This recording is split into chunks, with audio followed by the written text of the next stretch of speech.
Welcome back for another episode of the Blacksburg Buzz. Once again, I'm your host, Kyle Bean.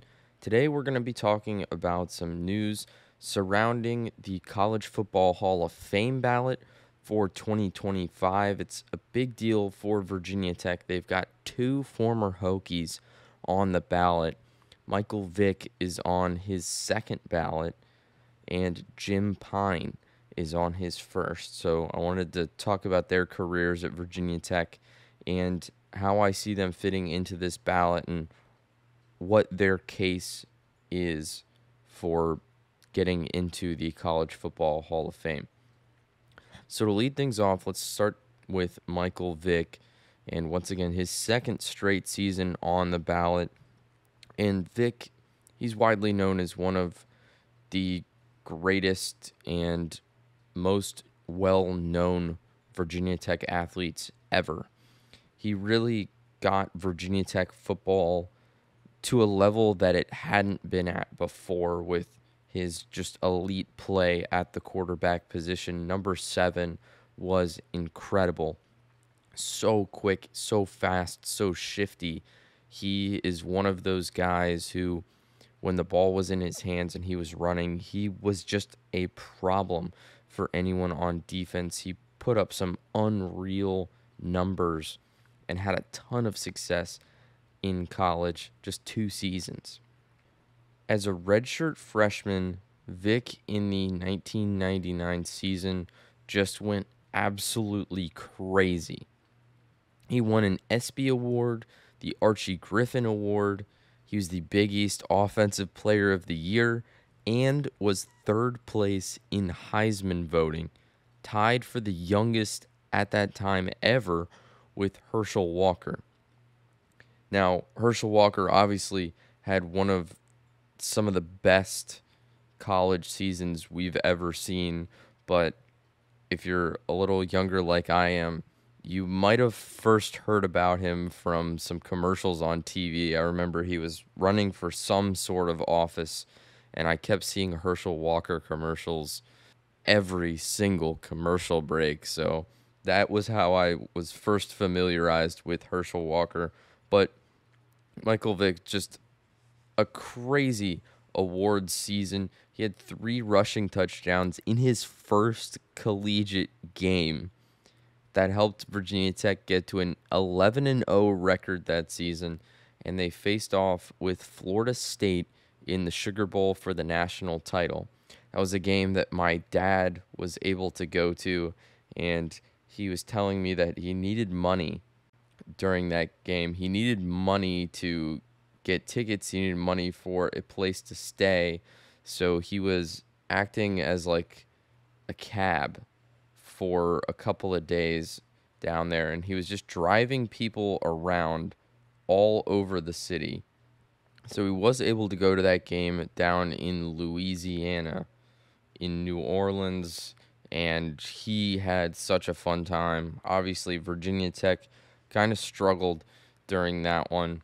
They went down 14-7 in the first quarter, repeat score in the second to continue growing the lead, but the Hokies did have a 15-point comeback in the third to sort of close the gap a little bit before Florida State once again widened it with 18 in the fourth quarter. So the 2000 Sugar Bowl for the 1999 season was a really big deal for the Hokies. I mean, you had Vick on one of the most ridiculous runs ever at Virginia Tech, had such a huge season at a young age, and Virginia Tech, it wouldn't be where it is now with athletics without him. It's time to talk about today's video sponsor, though. Once again, it's BetOnline. BetOnline is your number one source for the NBA Finals and Stanley Cup Finals this season. Every stat, every matchup, and even live odds and spreads while the games are being played. When the game's over, head on over to our online casino and get in on a game of blackjack or poker or unwind with our over 150 slot games. Head to the website today to get in on the action. Use the promo code BELIEVE for your 50% welcome bonus on your first deposit. Bet online, the game starts here. So after Vick's incredible 1999 season, moving into the 2000 season, he did miss some time this year with injury, but the Hokies still won all but one game, and the one game they did lose was a game that he was out for. They were able to advance to the Gator Bowl against Clemson, where the Hokies won, and Vick took home the game's MVP trophy. And just looking at his 2-year career at Virginia Tech, he's known as one of, if not the most electric players we've ever seen. He threw for 12 touchdowns as a redshirt freshman with 8 rushing, and he had over 1,200 rushing yards in those 2 seasons, 21 passing touchdowns and 17 rushing touchdowns in total, and nearly 3,300 passing yards. He was averaging 5.5 yards per attempt. Just a crazy, crazy season. He recorded one of the highest marks of all time in passing efficiency in 1999, the third highest mark of all time at the time. He has the school record for highest yards per completion in a season and yards per attempt for a career. That's 20.4 yards per completion for a season, which is phenomenal. I mean, that's double a first down in yards per completion, and yards per attempt for his career was 9.79. He still also currently holds the record for career rushing yards by a quarterback in the NFL. Now, that doesn't play into his case really for the College Football Hall of Fame, because obviously it narrows down the selection to just what people did in the college frame. But it can have somewhat of an impact, because obviously the more impact you had in the NFL after a great college career could help bump you over the top just a hair. So that's one big thing for Michael Vick's career in the NFL, is having that career rushing yards by a quarterback is incredible. Now, moving over to Jim Pyne, it's his first year on the ballot. He was 2-time All-Conference and allowed only one quarterback sack in his entire career.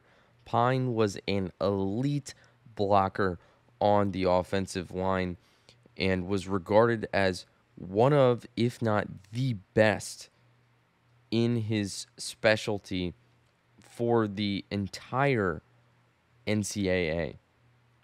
He was Tech's first unanimous All-American in football in the 1993 season. He was a finalist for the Lombardi and Outland Awards, which are huge awards for anyone on the offensive line. The Lombardi and Outland Awards are a very big deal, and being a finalist in those really shows how elite Pyne was. And then he won the Dudley Award as Virginia's Player of the Year in that season. He was named to the Big East all-time team. His number 73 was retired in 1994 and inducted into the Virginia Tech Hall of Fame in 2004. He was drafted in the 7th round to the Buccaneers, and an interesting fact I was able to find is that the Pyne family is the first to play 3 generations of pro football. His father played in the AFL, and his grandfather played on the Providence Steamroller of the NFL way back in, I believe, the 1930s. And once again, while this is the College Football Hall of Fame ballot, to give a little more perspective around Pyne, he played in 81 pro games over 7 seasons, only had 23 total penalties on him in those 81 games. He was just elite when it comes to blocking on the O-line, and, you know, the Lombardi, the Outland Awards that he was right there with getting are huge. He was before the time of the Remington Trophy, which is given to the best center in the country. But most people would say that in his senior season, he was the best of the best. He was the guy who, if that award was around, it would have been given to him. Pyne was a guy on Beamer's teams that really helped them excel. We know that Frank Beamer's teams really took off and showed what Virginia Tech could be. It took a little while, but they started to just show everyone that, hey, we're here to play ball too. We have a team that can perform, that can put up numbers, that can do what we need to do. And Pyne was a big part of all of that in the early 90s. I mean, Tech's first unanimous All-American in the football scope. That's a big deal. He just had great seasons. I mean, Big East all-time team as well. He's very decorated as a center, and I would be surprised if he didn't make it into the Hall of Fame as well. I would also be surprised if Vick didn't make it in.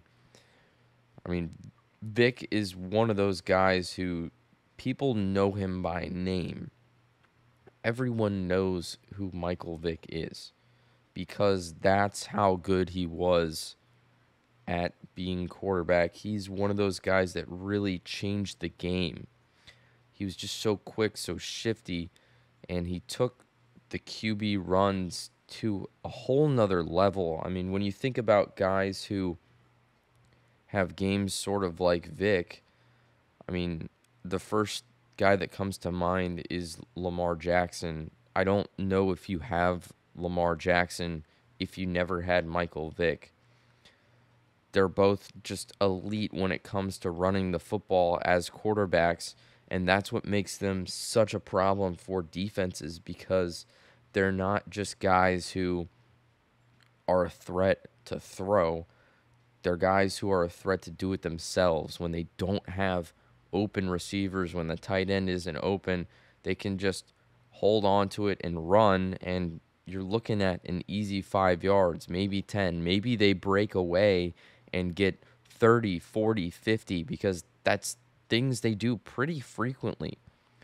And before Vick, that wasn't the most common thing, but when he showed up in the college football scene, I mean, he just had ridiculous times in his sprints, and it showed on the field. He excelled at that, and it helped make him a big dual threat. He was explosive, and with the dual threat and the explosiveness, it was just so difficult to really shut him down when you lock down all the receivers. What does he do? He runs, but you can't just let him run either because he can also throw the ball pretty well too. So it's just a conundrum. You can't really win either way. And then, like we said with Pyne, elite at the center position. He was one of the best offensive linemen in the entire league at that point. Getting drafted to the 7th round, 2-time All-Conference, only 1 QB sack in his career is incredible. I mean, you think about the blocking that Pyne offered to these teams.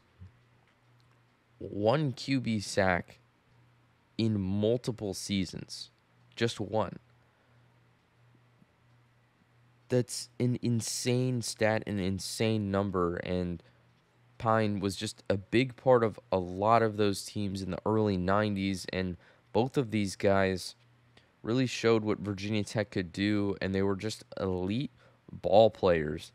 And that's why I think they do deserve a spot in the College Football Hall of Fame, just because they were that good. These are some of the best at their position we've seen, and with Pyne just being so good at the center position, being arguably the best center in his senior season, and with Vick just changing the game. I think both of these guys should be in the College Football Hall of Fame. The Pro Football Hall of Fame, I'm not too confident on either of them about. I don't think Pyne would get in, and Vick, while I think he could make a case for it, I'm not sure if he did enough in the NFL to deserve that, but when it comes to the College Football Hall of Fame, I think both of these guys should be in. Now, we'll have another fun episode coming up next week. Going to talk about 3 Hokies football players that were named into the top 100 for this upcoming season by On3. That's a big deal. There's a lot of hype surrounding this Virginia Tech football team going into the 2024 season. There could be a lot of excitement, but if things don't go as many fans are expecting them to, there could be a lot of disappointment as well. So I'm going to talk about those 3 athletes later this week, so make sure you stay tuned.